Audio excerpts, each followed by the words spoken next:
Let me start off with a simple question. Why are we here?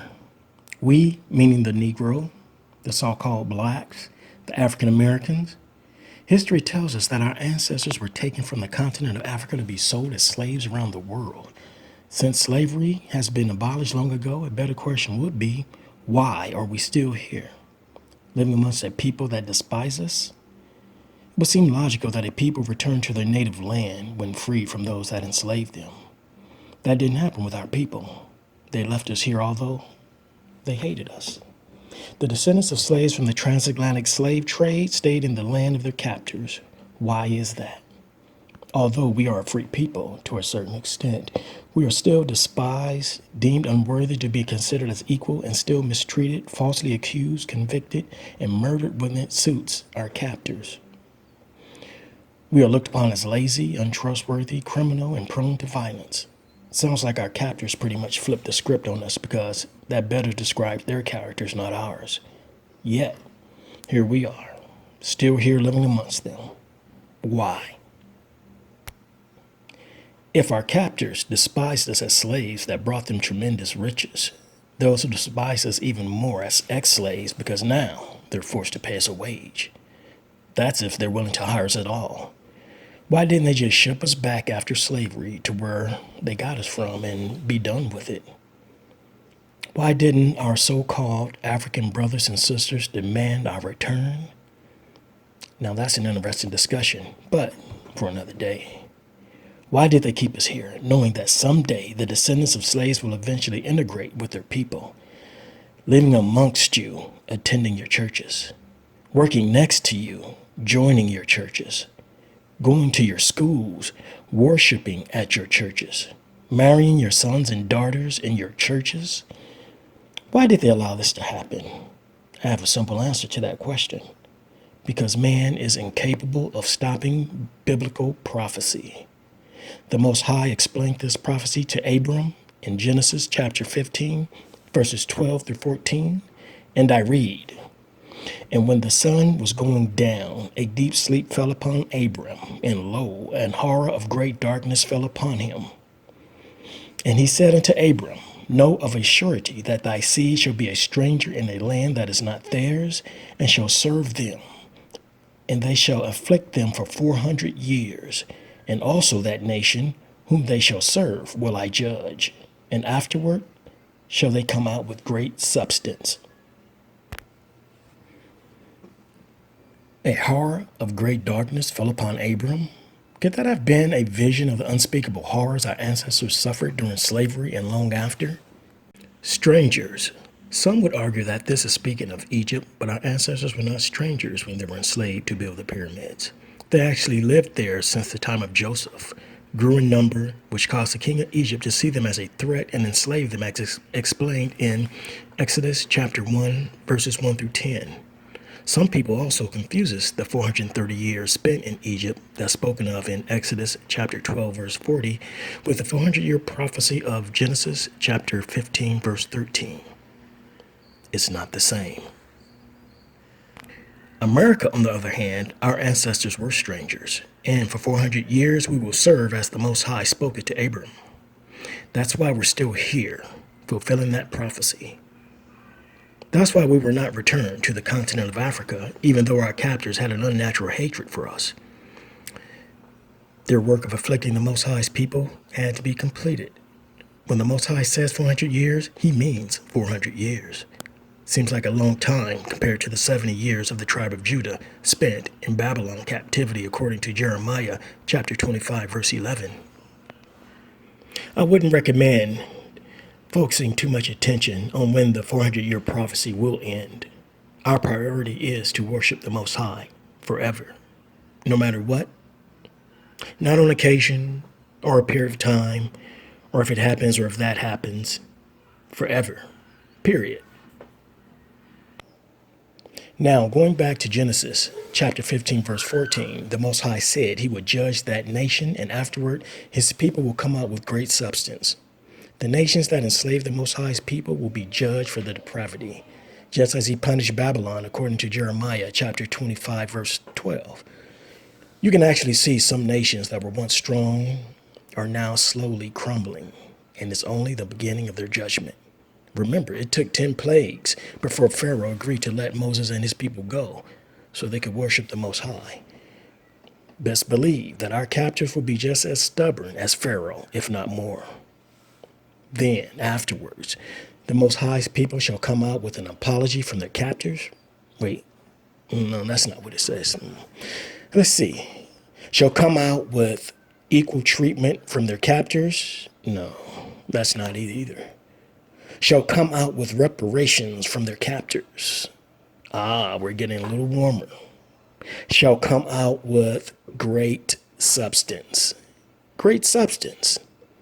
Our captors desire to give us nothing, and that is why the Most High is going to take from them what is owed.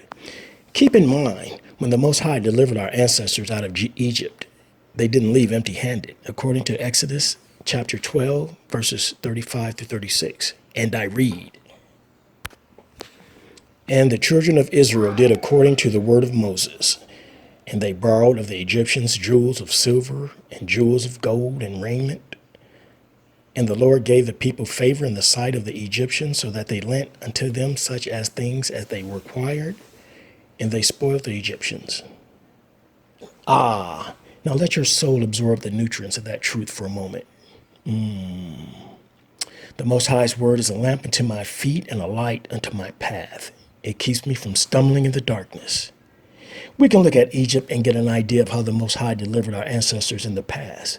This time, I believe, will be different for two reasons. First, we're looking at a larger scale because the Most High's people are scattered to the four corners of the earth, according to Deuteronomy chapter 28, verse 64. And I read, "And the Lord shall scatter thee among all people, from the one end of the earth even unto the other, and there thou shalt serve other gods, which neither thou nor thy fathers have known, even wood and stone." Now, secondly, and more importantly, the Most High elevated his people as a nation after leaving Egypt, according to Deuteronomy chapter 28, verse 1. And I read, "And it shall come to pass, if thou shalt hearken diligently unto the voice of the Lord thy God, to observe and to do all his commandments which I command thee this day, that the Lord thy God will set thee on high above all the nations of the earth." High above all nations. Think about that for a moment. Things have definitely changed between our ancestors and the Most High after Egypt. Keep in mind, our ancestors didn't leave Egypt empty-handed, but according to Exodus chapter 12, verse 35, they borrowed silver, gold, and jewels from the Egyptians before leaving.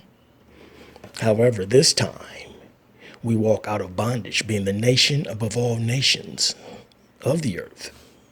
Oh yes, the price of punishing the Most High's people has gone up. We won't be borrowing as our ancestors did while they left Egypt, because according to Deuteronomy chapter 28, verse 12, we'll be the lender. We will be the lender and not the borrower. And I read, "The Lord shall open unto thee his good treasure, the heaven to give the rain unto thy land in his season, and to bless all the work of thy hand. And thou shalt lend unto many nations, and thou shalt not borrow." Shalt not borrow. We won't be borrowing from our captors this time. When the wrath of the Most High's judgment hit our captors, they won't be in any position to lend to anyone. Great substance is what it says in Scripture. Once we're delivered from this last captivity, those blessings described in Deuteronomy chapter 28 will apply to the Most High's people once again. Reparations, forget about it. Whatever our captors are willing to give will not satisfy the Most High for all that they have done to his people. They will pay in full, and the world will know it was the Most High who did it, for he doesn't share his glory with no one, according to Isaiah chapter 42, verse 8. 400 years is the time we're serving, but I'm sure our captors would love for it to go indefinitely. If we focus on the plight of our people, the descendants of slaves, it will seem our future looks grim with no light at the end of the tunnel. surrounded by people with no compassion as we cling to their gods of wood and stone, having no memory of our ancestors and what the Most High had promised them. We devote ourselves to our captors' religion, hoping for the day we can live peacefully with them. You see, it's their religion that enable us to believe that they can be civilized and trusted, but history has proven otherwise many times over. For example, was Christianity around during the transatlantic slave trade? Of course it was. Were there Christian slave masters? Absolutely. Were the burning crosses used as beacons of light to show our ancestors the way to salvation? Absolutely not. Burning crosses were used to terrorize and force our ancestors into submission. It still carries the same message if burnt today. Yet, here we still are. And as crazy as it sounds, our people are packing the churches on Sundays. This phenomenon can only be explained as prophecy, and it must be fulfilled. Thou shalt serve other gods of wood and stone, according to Deuteronomy chapter 28, verse 64. Try not to get frustrated with our people who are asleep. That's just prophecy being fulfilled. Humble yourselves and do right by them as best you can through this process. Be thankful that you have been chosen to be awake in such a time as this. There's just a few, so don't go out looking to join groups, organizations, and communities with the hopes of connecting with many others who belong to the Most High's remnant. You were chosen for His pleasure. The Most High don't need His remnant out there recruiting for Him. That's what religions do, to increase their followers and donations. The remnant will worship the Most High for His pleasure. That's all He wanted from His people, and He would raise us above all the nations. Those of our people who are not remnant sleep tight and wait for the Most High to gather His people from the four corners of the earth. You will know when that time comes. The Most High got this on His own. He doesn't need our help as religions would have you believe. Religions can be great taskmasters by keeping their followers busy and committed to their cause. Prophecy is the work of the Most High. He's got this one covered. I can still remember the video I was looking at when my eyes first started opening from my spiritual slumber. I am grateful to that person for bringing forth truth, but I give credit to the Most High for my awakening, not the person in the video. The Most High will awake whom He chooses, when He chooses. The Most High woke you, so worship Him, praise Him, and seek Him and only Him. Study scriptures with the Most High speaking to and instructing His people. Study the Tanakh, which most know as the Old Testament. The Tanakh is what our ancestors studied because they did not know of a New Testament.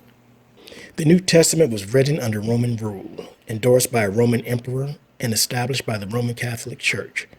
The same Romans that worshipped 12 different gods, slaughtered our ancestors, seized Jerusalem, destroyed the temple, caused our ancestors to flee their land and take refuge further into the African continent. Yeah, those Romans. It should be called the Roman New Testament, but their name and track record would have tainted this new religion they were forming that was spread to the four corners of the earth. Well, pretty much pursuing our ancestors who were scattered to the four corners of the earth. Remember, thou shalt serve other gods, which neither thou nor thy fathers have known, even wood and stone, according to Deuteronomy chapter 28, verse 64. Makes you think, doesn't it? The Roman-influenced New Testament, however, is a discussion for another day. Okay, stay woke and keep your trust in the Most High. See to it that your household is in line with the word of the Most High as best you can. And with that, I say to you, Shalom.